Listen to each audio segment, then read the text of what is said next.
ममता झा समस्त मिथिलावासी के गोर लागे छी। गौरी के गीत गाबऽ जा रहल छी।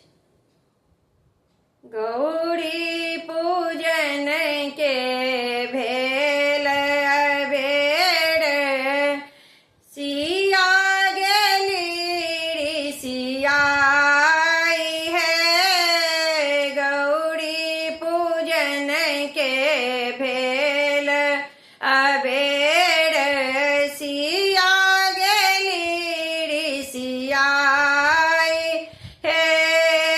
कियो सखिया वे सिया के बुझावे, कियो सखिया वे सिया के बुझावे। कियो सखी आसन लेने ठाड़ है, कियो सखी आसन लेने ठाड़ है। गौरी पूजन के भेल अबेर, सिया गेली सियाई है।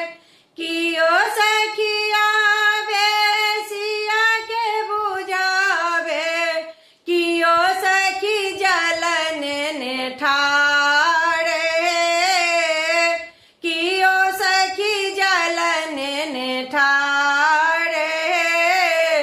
गौरी पूजन के भेल अबेर, सिया गेली सियाई है।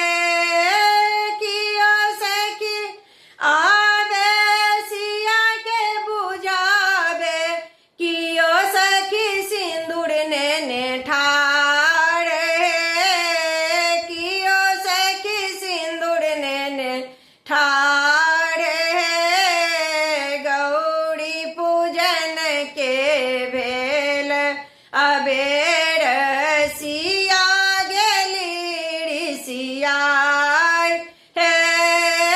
कियो सखिया वे सिया के बुझावे, कियो सखी फूलन ने ठाड़ है।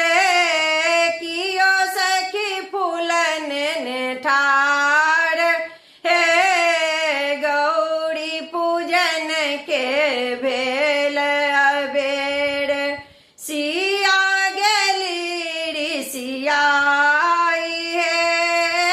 कियो सखी आवे सिया के बुझावे, कियो सखी फलन ने ठाड़ है।